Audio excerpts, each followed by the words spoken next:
Well, okay, so you've come to grips with the fact that your teenager is now in the driver's seat, but parents should keep the conversation going about safe driving. Yeah, with us now is Scallon with Before the Wheel with some helpful tips for parents and teenagers too. Nice to have you here this morning. Thank you. Good morning. Such a scary time as parents look toward having a teenage driver in the house or already have a teenage driver. They're just holding their breath, I think, sometimes until summer ends. I think that's true, and it's important for the parent to just kind of sit down with their teen in a relaxed environment. Sometimes teens are more comfortable at a restaurant or a coffee shop, and not to kind of throw out the parents' fears at them, because that creates a disconnect. Yeah. I always say, you've already made the investment. You've sat in the car with them. You've listened to their joys and sorrows and disappointments as you drove them back and forth.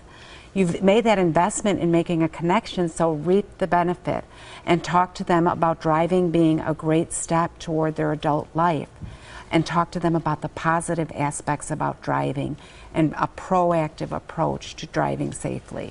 So how should the freedom work during the rest of the summer? There's several weeks left of summer for a lot of teens. How do you balance that freedom with also, you know, kind of knowing what they're doing and how they're driving? I think in a nice way, it's good to remind the teen that they are moving forward to adulthood.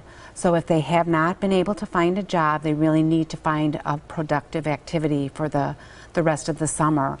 That could be, you know, working for a nonprofit. Maybe there's a relative who has an illness in the family and they can make that connection.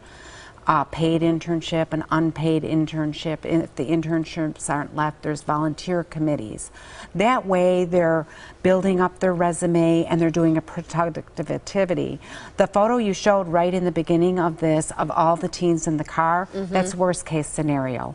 They're cruising around for hours in the afternoon with no purpose. That usually just does not lead to a lot of good things. Recipe for this disaster. How do you monitor that, though? You really help them see that you know, you need to have a purpose for the remainder of the summer. So pick a volunteer activity. There's also classes. Colleges offer classes this last 4 to 6 weeks of the summer. Their starting point is end of July, early August.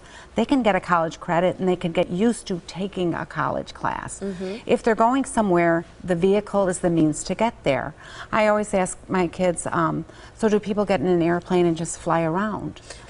You know what I mean? It's a great point. It's a means of transportation. It's not the fun activity. The fun activity is arriving somewhere and doing what you're supposed to be doing, whether it's working, a sports thing, whatever it is. But driving without a purpose and just cruising is something you want to keep them away from. What are some of the rules or laws just about how many people can be in the car, talking on your cell phone, those kinds of things? If a teen is talking on their cell phone, they automatically get probation or an extension of their graduated driving license. The graduating driving license is right from they start and get their license, 9 months. They can only have one person who is not related to them. If they violate that and get caught, or get caught without a seatbelt, or get caught with a cell phone, that just gets extended. So you can give them that incentive. You know, you don't want to encourage having a lot of friends anyway, but do you want to get rid of your restrictions? Then just follow all the rules, stick to the plan. You know, it's not like real difficult. I like that, because again, you can take the responsibility off of you and say, this is just the law, this is the way it is, I didn't make up the rules, you know. So here's where you can find out more about Before the Wheel, supporting safe teen driving. It's beforethewheel.com. I know there's great resources on there for talking to your teen as a parent.